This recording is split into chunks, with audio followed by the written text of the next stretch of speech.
ධනය බලය මේ වචන ඇහෙනකොටම ඔබේ මනසට එන්නේ කවුද? රටවල් පාලනය කරන නායකයන්ද?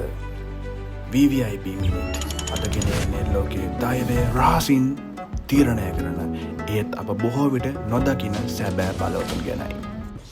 ඩොනල්ඩ් ට්‍රම්ප් ඇමරිකාවේ අනාගතය පාලනය කළ හැකි දේශපාලන චරිතයක්. ඔහු නැවත බලයට පැමිණියොත් ලෝකයේ භූදේශපාලනික සිතියම සම්පූර්ණයෙන්ම වෙනස් විය හැකි බව ඔබ විශ්වාස කරනවාද? ඔහුගේ සැබෑම් වචනයෙන් ලෝකයේ ප්‍රධාන ප්‍රවෘත්ති බවට පත්වන්නේ කෙසේද? ඊලෝන් මස්ක් ඔහු හුදෙක් ව්‍යාපාරියෙක්ද නැත්නම් අභ්‍යවකාශ කෘත්‍රිම බුද්ධිය සහ මිනිස් මොළය පවා පාලනය කිරීම උත්සාහ කරන දර්ශනවාදියෙක්ද? ඔහු නිර්මාණය කරන ලෝකයේ අද අපි දකින ලෝකයට වඩා සම්පූර්ණයෙන්ම වෙනස් වන බව ඔබ දන්නවාද? ඔබ සිතනවාද? ඔහුගේ බලය මුදලින් මැනිය නොහැකිය.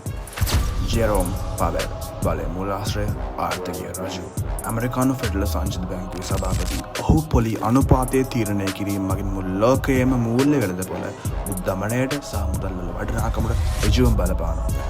මොහු තමයි ෂී ජින්පිං බලය මූලාශ්‍රය දේශපාලනික. චීනයේ කමියුනිස්ට් පක්ෂයේ මහ ලේකම්වරයා සහ ලෝකයේ දෙවන විශාලතම ආර්ථිකීය නායකයා.